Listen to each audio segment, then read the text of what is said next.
The deadly secrets of the Opera House. A murder mystery unfolds. A hook. The Opera House was packed, the air thick with anticipation. The chandeliers overhead glimmered, casting a soft, golden glow. The audience sat in complete silence. Only the faint rustle of programs filled the air. The curtain rose slowly, revealing the stage. The orchestra played the first note, deep, rich. The sound reverberated through the grand hall. But something was off. The lead soprano stood center stage, her back to the crowd. Her gown shimmered like liquid silver, but her movements were jerky, unnatural. A whisper spread through the crowd. Something felt wrong. The first act unfolded, but tension hung in the air. The audience was unsettled. There was a faint metallic smell, like iron, faint but present. Suddenly, a muffled sound, a thud. The soprano's voice faltered. A gasp echoed from the front row. The lead singer collapsed. The orchestra faltered, the music stumbling. For a moment, no one moved. The crowd shifted uneasily in their seats. The lights flickered. Then darkness. A scream. A woman screamed. A high, piercing cry that cut through the silence. The audience jumped. The light snapped back on, and there she was. The soprano. But she was no longer the same. Her face was pale, her eyes wide in terror. Her gown was stained red. Blood. She had been stabbed. But who? Who had done this? The music resumed, hesitant now. The conductor looked frantic. The tension in the air was palpable. The opera had become a nightmare. Someone had killed her. But where was the murderer? The performers on stage were frozen. The audience sat in stunned disbelief. Then, a figure moved in the shadows, barely noticeable. A silhouette against the backstage curtain. Someone was watching. Someone who knew what had happened. Someone who was part of this madness. The lights flickered again. A shadow crossed the stage. The air felt heavier, colder. A door creaked open. The smell of blood was stronger now. It lingered in the air, mixing with the perfume of the opera. Who would solve this mystery? Would anyone dare to uncover the truth? The room was deathly silent, save for the rustling of clothes and the occasional gasp. The audience was still, eyes wide, staring at the stage. The soprano's body lay motionless. The orchestra played on, though their notes were weak and trembling. The conductor's hands were shaking. The curtains shifted again, a figure stepping out from behind them. A man, tall. His face was obscured by a dark mask. No one had seen him before. His steps were slow, deliberate, as if savoring the tension. The audience held its breath. He moved toward the body. His shoes echoed on the wooden stage, each step louder than the last. He knelt beside the soprano, his hand reaching for her throat. A cold, calculating motion. Then he stood. His eyes scanned the room. He knew they were watching. He didn't flinch. Not a single movement betrayed him. The figure turned sharply, disappearing into the shadows. A collective gasp echoed through the opera house. Was he the killer? The air felt thicker now, as if the walls themselves were closing in. The lights flickered once more. A low hum filled the air, like an electric charge ready to explode. Someone in the front row stood abruptly, knocking over their chair. A ripple of panic spread through the audience. Suddenly, the doors to the opera house slammed shut. The room was trapped. A lock clicked. It was impossible to leave now. The murderer was among them. Could it be someone in the audience? Could someone else on stage be complicit? The tension mounted, suffocating the crowd. The conductor wiped his brow, sweat dripping down his face. He had seen something, but what? What had he seen before the lights went out? A shadow? A glimpse of the killer? The crowd waited. The next note was played, but it was wrong. Off-key. A warning. The opera house felt like a cage now. Everyone was a suspect. Everyone was watching each other. The tension was unbearable. The killer was still there, and they were getting closer. The conductor's baton trembled in his hand. His eyes darted around, searching the audience. Someone was watching him. His heart raced, but he dared not turn his head. The orchestra struggled to play, but it was clear something was terribly wrong. The music was jagged out of place. A strange note rang through the hall. It was chilling, unnatural. A whisper slipped from the shadows, a low, mocking laugh. The crowd froze. Where had it come from? The doors were locked. No one could have entered. A chill swept through the room, creeping under the skin. The killer was still among them, and they knew. They knew they were being watched. The faintest sound, the scrape of a chair moving. Someone was getting up. Who was it? The lights flickered again, and then the scream. A voice in the back row. A man, hands clutching his throat. He gasped for air, but it wasn't a natural panic. His hands reached out, clawing at the air. Then he collapsed, dead. Another victim. The opera house fell into chaos. People scrambled from their seats, pushing toward the exits. But the doors remained locked. The air was thick with fear now. Sweat clung to everyone's skin. The opera had become a nightmare. Another scream. A woman's voice, high-pitched and terrified. She clutched her chest and stumbled toward the stage. But she didn't make it. She collapsed in the aisle. Another life snuffed out. The lights blinked again, growing dimmer. The tension was unbearable. There was no escape. The murder was out there, and the audience was next. But no one knew who would fall next. Who would be the next victim? The opera had turned into a death game, and time was running out. The air grew colder. The silence was deafening. The only sound was the heavy breathing of the panicked audience. A woman in the front row stood up shakily. Her eyes darted around, searching for an escape, but there was none. The walls felt like they were closing in. The lights flickered once more. Then another scream. This time it was from backstage. A loud, desperate cry. It was followed by a crash. A piece of the set fell to the floor with a deafening thud. The audience recoiled in fear. The tension was unbearable. Someone had just died backstage. Who? The murder? The room felt suffocating. The conductor, now pale, waved his hands frantically for the orchestra to stop. But the musicians couldn't play anymore. Their hands were trembling. No one knew what to do. The lights flickered again, but this time they went out completely. Total darkness. A moment of pure terror. Then, in the dark, a voice, soft, taunting. Who will be next? It echoed through the hall, sending shivers down every spine.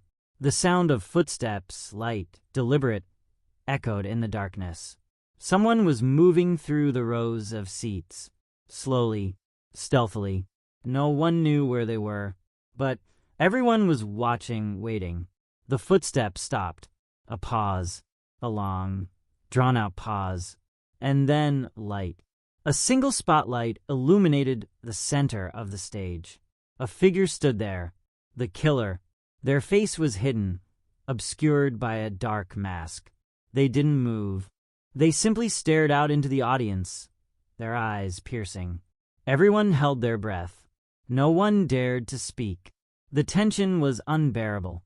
The murderer raised their hand slowly. A knife glinted in the spotlight. The audience gasped. The sound of a door creaking open. Someone had entered the opera house. But who? Was it the police? Was help on the way? Or was it too late? Time seemed to stand still. And in that moment, the fate of everyone inside was sealed. The figure with the knife didn't move. They stood perfectly still, their presence suffocating. The spotlight burned brighter, casting long shadows over the stage. Every eye in the audience was fixed on the figure. No one dared to blink. The silence was thick, broken only by the ragged breath of the trapped crowd. A door creaked again, this time louder. Someone someone was coming down the aisle. A shadow moved between the rows of seats. The audience tensed. Who was it? Was it the killer coming closer? Or was it someone else? Someone who could stop this madness? But no one moved. No one dared to breathe too loudly. The figure in the spotlight raised their knife. Slowly, deliberately.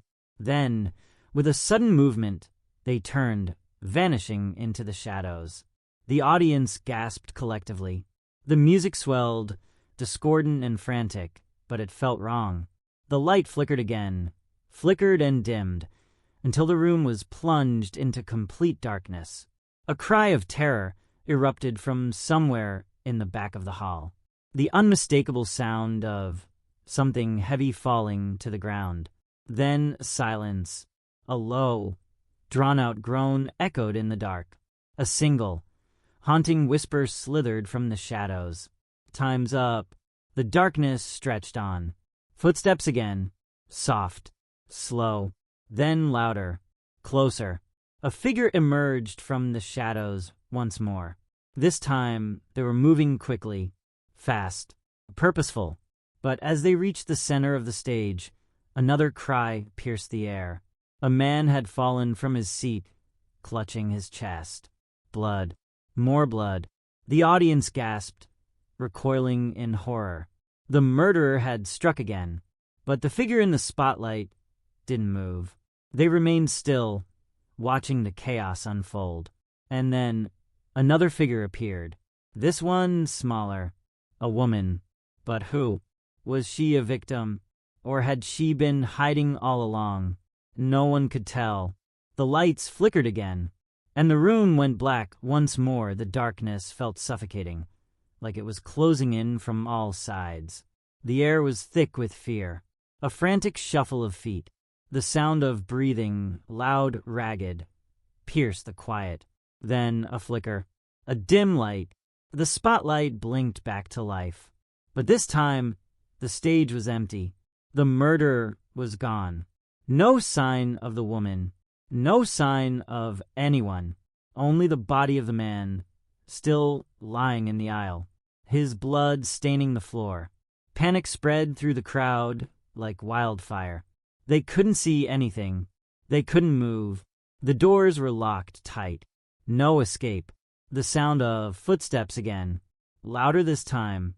They were everywhere now, echoing from all directions. A shiver ran through the room. It felt like the entire opera house was alive with whispers, strange murmurs. They were coming from the walls, from the very air itself. Who was watching them? Was it the killer? Or was something worse at play? Another light flickered. This time, not a spotlight, but an emergency exit light. Dim red, casting a sickly glow over the rows of seats. A low hum filled the air. Then a sudden shout. A man stood up, his eyes wide with terror. I saw him. I saw the killer. But his words were cut off as a sharp, piercing noise filled the hall, like metal scraping against bone. The man fell to the floor, dead. The crowd screamed. The air grew colder, thicker. Then, in a low voice, barely above a whisper, someone said, "Don't look behind you." The room went silent, as if time had stopped. The walls seemed to close in. The audience froze, paralyzed by fear. Was it the murderer? Was he there, standing right behind them? No one dared to turn. No one dared to move. Then the lights flickered again, and suddenly a voice rang out, sharp and clear. "You should have stayed quiet." The crowd went still. The figure stepped forward from the shadows. It was the woman who had disappeared. But she wasn't the same. Her eyes were wide and wild, her clothes torn, and in her hand a bloody knife. She smiled, and everything went dark again. The darkness was complete. Not a single sound, not even the slightest movement. A stillness that was unnatural. Then crackling static. The emergency lights buzzed back to life. their faint red glow illuminating the terror-stricken faces of the audience. But the woman was gone. She had vanished into the shadows once more. A few seconds passed. A few minutes. Time didn't seem to exist in that suffocating silence. Then, from somewhere in the back, another scream, sharp, desperate. A woman, clutching her throat, gasping for air. Her face twisted in agony. A struggle. A flash of movement. And then she fell, crumpling to the floor. Another victim. But who was it? The murderer, or was someone else responsible? The crowd was losing control. Some screamed. Others stumbled over one another, trying to flee. But the doors remained locked. They were trapped. The lights flickered again, more urgently this time, as if the building itself were about to collapse. Then an ear-piercing bang. A door somewhere on the stage slammed open. A figure appeared, barely visible in the dim red light. Tall, looming. They were holding something in their hands, but it was too far away to make out. It wasn't the woman. It was someone else. The figure stepped forward, each movement calculated, slow. The crowd fell silent. All eyes turned toward the stage, and then they saw him. The man from earlier, the one who had been silent all this time, seated near the front. But he wasn't who they thought he was. His eyes were cold, devoid of any emotion. His clothes were dark, unremarkable, and in his hand, something glittered in the dim light, a long, slender blade. The crowd gasped. The man raised the knife, the blade reflecting the faint light. And then he spoke, his voice low, steady. "You've been waiting for this." The tension in the room tightened, impossibly. The sound of footsteps echoed behind him. More figures emerged from the shadows. More people, masked, their eyes hidden behind black cloth. A second wave. The murderer wasn't alone. There were others. The terror was real. It was happening all over again. The trap was set, and no one could escape. The figures in the shadows moved closer, their footsteps steady, synchronized. The cold metal glinted in their hands, a silent promise of more death. The audience sat frozen, unable to speak, to scream, to move. The man with the blade stepped forward again, his eyes scanning the crowd. "Every one of you," he whispered, barely audible over the silence. "You're all part of the show now." A cold shiver ran down every spine in the room. The words sank in, heavy with dread. The figures surrounding him didn't speak. They didn't need to. The audience could feel it. The suffocating pressure of being trapped, each breath more labored than the last. The woman, the woman, the one with the torn clothes, the wild eyes, stepped forward from the shadows once more. She was holding something now, too. A blood-soaked handkerchief. She wiped the blade carefully, methodically. Her smile was cold, twisted. "We're just getting started," she said, her voice soft, almost too soft. The room held its breath. Every heart in the audience hammered against their chest. The woman and the man, now standing side by side, turned their gaze back toward the audience. They were watching. They were waiting. For what? The first to scream, the first to try to escape. The walls seemed to pulse with a sinister energy. Who would make the first move? But the audience was still, paralyzed by fear. No one moved. No one breathed. Then the man raised his knife, and with a swift motion he slashed it through the air. The sharp sound of the metal cutting through the stillness was deafening. The crowd recoiled, gasps of terror filling the air. And then the lights flickered once more. Flickered, until they went out completely. A complete and utter blackout. Silence, but not the kind of silence that calms. The kind that chills. The kind that suffocates. From somewhere, from nowhere, the sound of a heartbeat echoed through the hall. Slow, heavy. It grew louder, faster, and then another scream. A woman's voice, filled with terror, And then silence again. A terrible, unnatural quiet. The only thing left was the sound of footsteps, moving slowly, deliberately through the rows. Closer, closer, closer. A sharp breath. A whisper. Now it's your turn.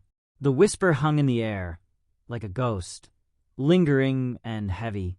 Then the sound of footsteps again. Closer, closer. A soft rustle, like fabric brushing against skin, followed by the unmistakable sharp click of a heel hitting the floor. Someone was near. The tension was unbearable. Every breath felt shallow, like the walls were closing in tighter with every passing second. A cold, almost icy breath brushed against the back of someone's neck. A gasp. The crowd jolted, a wave of panic sweeping through the room. But no one dared to move. The footsteps stopped. A heavy, oppressive silence settled over the audience. Then laughter, low and cruel. The sound echoed from somewhere deep within the shadows. It wasn't just one person laughing. It was many. A chorus of voices, distorted, unnerving. The man with the blade stepped forward, his shadow tall and menacing on the stage. The woman with the blood-stained handkerchief stood just behind him, her eyes glinting in the dark. "Who will be next?" she whispered, her voice almost playful. Her words were filled with malice. A faint rustle. A figure moved in the dark, but it wasn't clear who it was. Were they trying to escape? Were they planning something? No one knew. The lights flickered again, flickered, and then died. Total darkness. A heart stopped. A gasp. Someone moved. Then a scream. But this scream was different. It was short, sharp, cut off in the middle, like a hand had closed over the throat. The silence after that scream was suffocating. The footsteps continued, louder now, hurried. The air grew thick with panic. Someone in the audience stood up, frantically searching for an exit. But it was too late. The doors were still locked. The shadows were closing in, swallowing everything. There was no way out. The woman's voice echoed again, her laughter low and mocking. "You can't run. You never could." The sound of something metal scraping against stone. A figure emerged from the shadows. Too quickly, too quietly. The blade flashed. Then darkness. Another life was taken. And still, no one could escape. The room was consumed by the silence of death. No sound except the hollow echo of footsteps moving, circling. The last victim's body lay crumpled on the floor, a grotesque stillness settling around it. The air was thick with fear, suffocating every breath. A low, guttural whisper broke the silence. "You should have known." The voice came from nowhere, slithering through the darkness, unsettling and sinister. The walls seemed to press in closer. A soft scrape, then the sound of something wet and heavy being dragged across the floor. Something was moving in the dark. The breath of the room felt sharper, colder. And then a sharp inhale, someone gasping for air. A woman. A figure stumbled toward the stage, disoriented, lost in the shadows. Her face was pale, panic-stricken, but her eyes were wide with something else. Something colder. She didn't scream. She didn't call for help. Her hands trembled as she reached for the edge of the stage. And then a voice, familiar and chilling, pierced the darkness. "You've been waiting for this moment." The woman's head snapped toward the sound, her eyes wide with fear, her mouth agape. But no one could see her now, her face lost to the shadows. The figure that had spoken stepped forward, the blade in their hand catching the faintest glint of light. It was him, the man from before, his mask now visible, a twisted, mocking smile beneath it. His eyes gleamed with a knowing darkness. "You're all part of the show," he said, his voice low, dripping with amusement. The woman took a step back, her feet stumbling over the broken bodies on the floor, but her eyes never left him. She wasn't trying to run. No, she was waiting, waiting for the next move. A breath, a pause, then another scream. It came from the other side of the room, sharp like a knife through the air. A man, thrashing in the dark, clutching his chest. But it was too late. The killer moved quickly, the blade flashing in the dim light. Another victim. The woman stood still, frozen in place. Her face was empty, her eyes hollow. And then the sound of footsteps again. A movement at the back. Someone was coming. But who? There was no escape now. They were surrounded. And the game was almost over. The footsteps grew louder, the rhythm unmistakable. Someone was moving through the rows, slow, deliberate. The darkness was alive with the sound of it, echoing through the opera house like a heartbeat. The woman, still standing on stage, turned her head slightly. She wasn't afraid. Not anymore. Her eyes locked onto the figure that was moving toward her. She could feel it. The trap had been set, and everyone was a piece in it. The man with the blade was there too, his movements calculated, sharp. He stopped, inches away from her. Their eyes met, his cold, hers empty. For a moment, neither moved. But the tension hung thick, suffocating. She smiled faintly, her lips trembling ever so slightly. Then she took a step forward. Her hand reached behind her, brushing against the bloody edge of her knife. The sound of a body hitting the floor echoed in the hall. The killer's eyes shifted for just a moment, but it was enough. The woman was quick. She lunged. The sharp flash of steel cut through the air. A scream, not from her, not from the man, but from someone in the back. The lights flickered once more, then exploded. A blinding flash. The stage was bathed in red, glowing, like an omen. The figure behind her crumpled to the floor. Her knife was buried deep. The killer, stunned, staggered backward, looking at her in disbelief. For a split second, everything was still. Then the laughter. Low, dark, uncontrolled. The woman stood tall, bloodied and covered in shadows, a twisted grin on her face. Did you think it was only you? The killer backed away, his face masked in shock, his hand still gripping the blade. But before he could react, the shadows began to move. More figures. They emerged from the blackness, indistinct forms moving quickly toward the stage. The man's eyes darted around. There were too many now. His grip on the knife tightened, but he was surrounded, and the walls seemed to close in even more.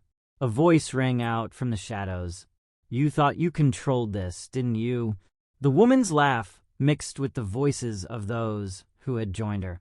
The figures encircled the killer now. They weren't the victims anymore. They were the ones hunting. And in the stillness that followed, the man realized he had played into their hands. And now it was his turn. The lights blinked once more, flickering in and out, before plunging the opera house back into total darkness. Another scream shattered the night. The scream rang out, sharp and unrelenting, but it was cut short, swallowed by the darkness. The room was suffocating again, silent, but filled with the weight of something terrible, something inevitable. The flickering lights returned, casting eerie shadows on the walls, briefly illuminating the faces of those still standing, their eyes wide with panic, frozen in place. The man with the knife, his eyes darted around, searching for any escape, any sign of weakness in the growing circle of figures. But there was no escape. The figures closed in on him, moving without a sound, their steps masked by the pounding of his own heart. And then, in a flash, the woman with the blood-stained knife stepped forward again. Her expression had changed, no longer the empty shell from before. Now there was a glint in her eye, something dangerous. "Did you really think you were in control?" she whispered, her voice like velvet. The man tried to speak, to plead, but his words choked off in his throat. The air was thick with dread. The shadows around them began to shift, rippling like smoke, but still no one moved. And then, one by one, the figures, those masked shadows, stepped forward.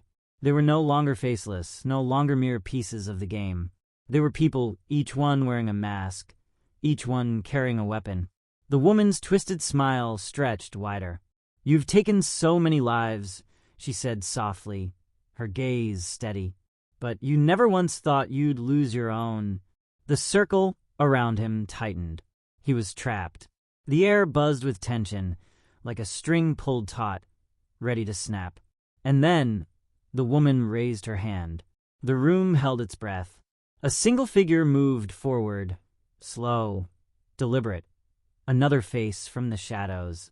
A hand reached out, and in that moment, the man realized what had been happening all along.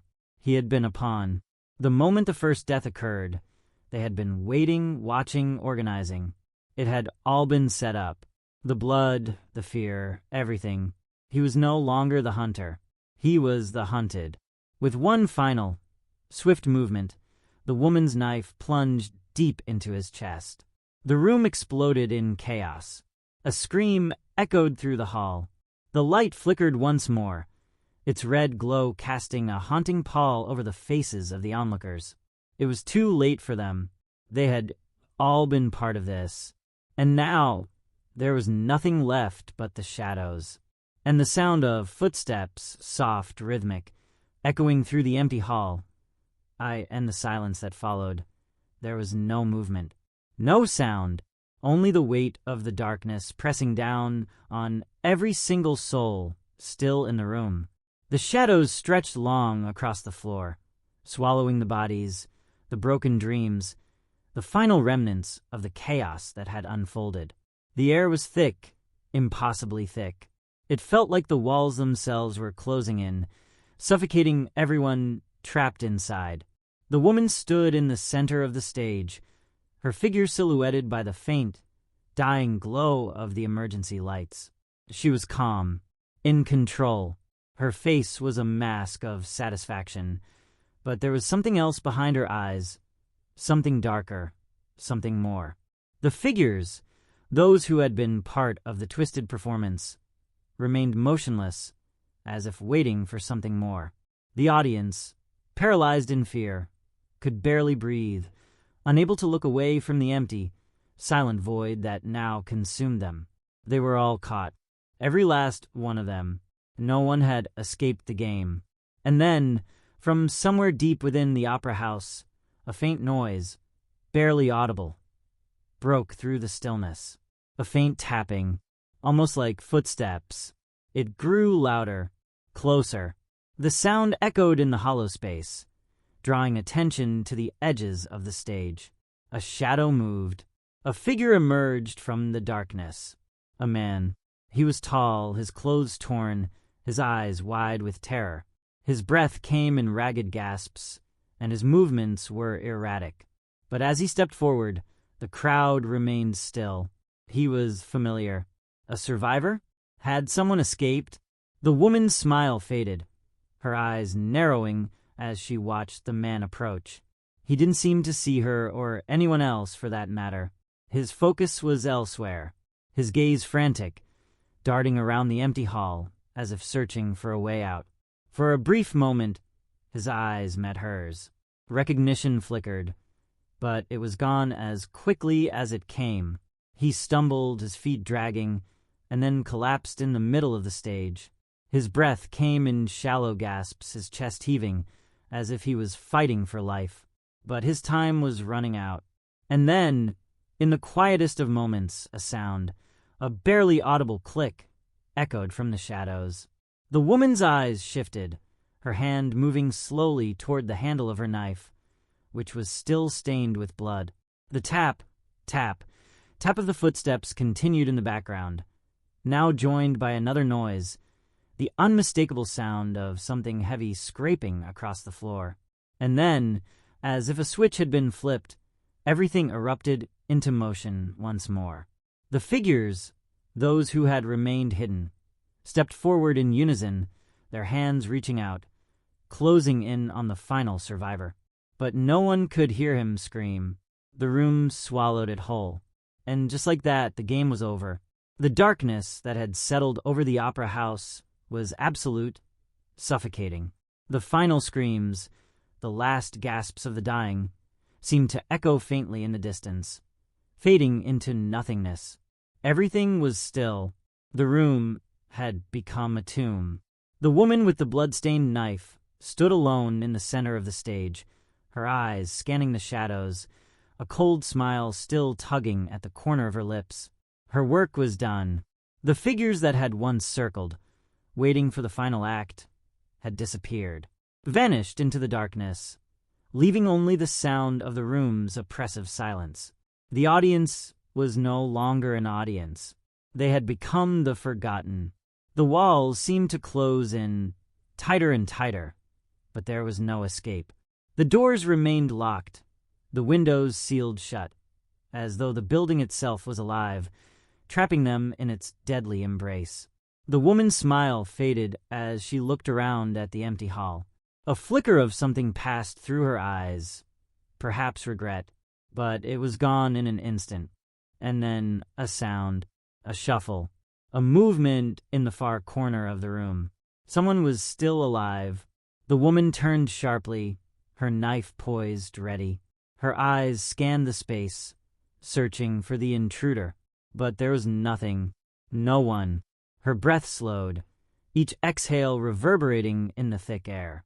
Then came another sound, this time closer. A soft whisper, "Not yet." The woman froze, her blood running cold. The voice wasn't hers. It wasn't anyone she recognized. The shadows shifted again.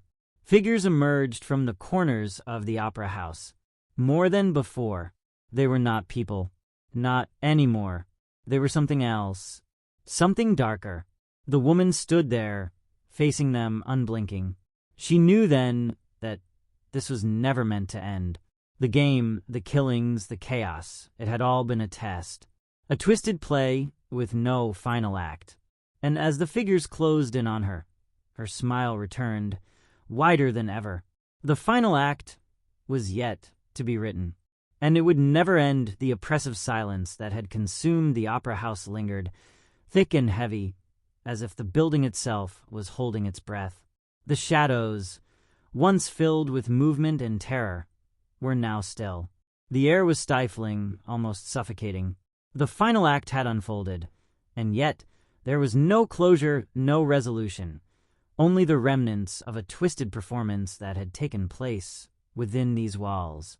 The woman, covered in blood, stood at the center of the stage, her knife still in hand, the weight of what had transpired settling over her like a dark fog. She turned slowly, her eyes scanning the empty rows of seats, the broken bodies now forgotten, the chaos dissipating. It was over. For a brief moment, she closed her eyes, breathing in the stillness. She could hear the faint creaks of the building, the whispers of the past echoing through the hall. It was the end of the show, but there was something else, a presence, a feeling, something just out of reach. A figure appeared from the shadows, tall, almost ethereal, stepping into the soft, fading light. Their face was obscured, but the presence was unmistakable. It was the one who had been pulling the strings all along. The woman's hand tightened around the knife, her body instinctively shifting into a defensive stance. But the figure raised a hand, signaling for her to stop. "No more killing," the voice whispered, soft but commanding. "It's time for the curtain to fall." The woman's breath caught in her throat. She had never heard this voice before, but somehow she knew it. She lowered the knife, her heart racing, confusion mixing with fear. "You've done your part," the figure continued. "The game is over." The silence stretched, deepening. It was not an end she had expected, but it was an end nonetheless. The figure took another step forward, and with that, the room seemed to exhale, like the building itself had finally been freed from the curse that had lingered so long. The lights flickered one last time, and for a moment there was clarity in the air. The shadows began to recede, and as the final remnants of darkness melted away, the opera house stood quiet once more. The final curtain had fallen,